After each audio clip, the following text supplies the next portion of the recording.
You can be the Pope. And they hand them out to the dragons. Playing together with musicians that you respect and can cook with is the very essence of music. And when you get the opportunity to play with the best, that's another thrill.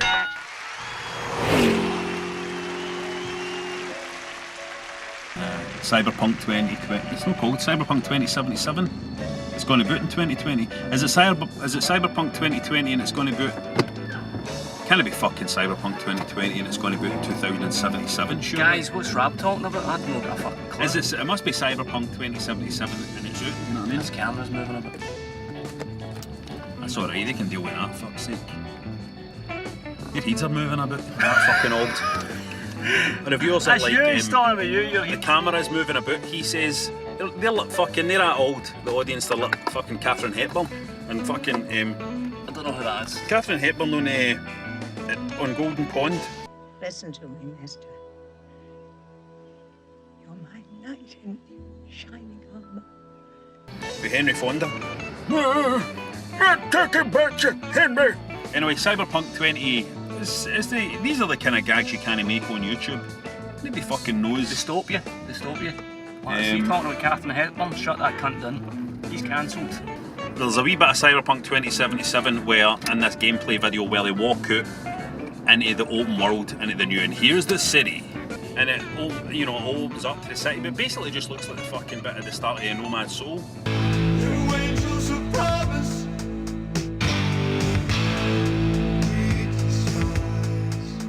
That would have been an interesting idea if what they were saying about street cred, how you can earn street cred. I went, what an interesting idea it would be if this cyberpunk universe is populated by people who've kind of had their lives turned into a video game, who are trying to reach all these achievements, but actually it's the powers above that are setting these achievements and they're actually controlling everybody. That would have been an interesting idea. No idea what it means. And then this guy appears on the screen and he goes, I've got news as big as my balls, he says. I've got news as big as my balls? Like, no fucking human being would ever say that. The only person who would ever say that is a character in a shite computer game. Right, we're parked here now.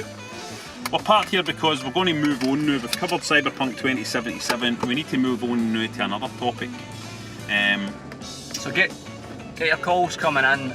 Now, I was thinking the other day, I was going through my games collection the other day because I've been in a very reflective mood. Resident Evil 2, I remember playing that for the first time. That was a game changer. When I bought Resident Evil 2 for the first time, I also came with a PlayStation controller where the horns were like a gun. Okay. And I just kind of think... Well, not a demo disc for something else in Resident 2 when it first came out. Dino Crisis? Was there a demo disc for Dino Crisis and Parasite Eve? Was there a Parasite Eve? I want to say that there was maybe a demo disc in... Wouldn't it be Parasite as Square? I've got a fucking spew, man, he's going around in circles. I don't know what I'm. Resident Evil Director's Cut. I don't know this area. I feel as if Resident Evil Director's Cut had a disc where... Wait a minute, did the Resident Evil Director's Cut... Was it in Metal Gear Solid? Metal Gear, I think maybe. Guys, send us in your comments. Send us a letter in and let us know what you...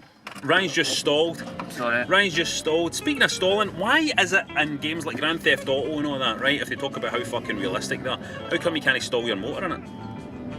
No, right enough, right. The other topic that people wanted us to talk about was a big controversial topic of the day, and it was, of course, an IGN reviewer plagiarised. He's probably, they're asked him to play a load of games. They're all the fucking same, mate. They're all the same, so why bother? Just fucking copy and paste. Quite right.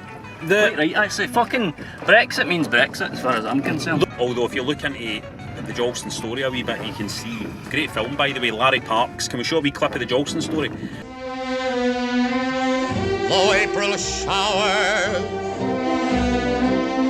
may come your way, they bring the flowers that bloom in May. Larry Parks played Al Jolson, and actually Jolson Sings Again, which was the second Al Jolson film. Jolson Sings Again is fucking mental because you have Larry Parks not just playing Al Jolson, but also playing the real Al Jolson, who gets to see...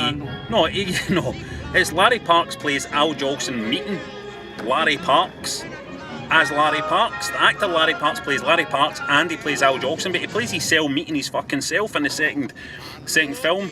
So I highly recommend the Jolson story, and Jolson sings again, although obviously if it was nowadays, Al Jolson would be completely cancelled, and so would Larry Parks. Interestingly, Larry Parks was cancelled in a sense himself during the witch hunt era in America, you know, when they were outing all the communists, you know, and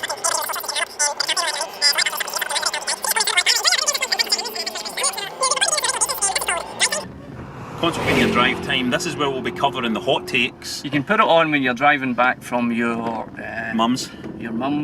your job that you do at your mum's, caring for your mum. You can listen to it in the drive time when you're going home. You can listen to it on the way back from dropping your brother off at his girlfriend's house. You can listen to it on your way back from the wee group that you go to hang about with other dads who are lonely. If you get a phone call to go and pick up your drunk uncle again, you can listen to Drive Time with Consolevania on the way there. Why don't you? I wouldn't bother listening to it once he's got into the car though, because I don't think he's really into all this kind of stuff. Why don't you, the next time you hear on the police scanner that there's been a terrible road accident, and so you drive out to try and get in and knock all the change out of their pockets before the police come, listen to Consolevania Drive Time.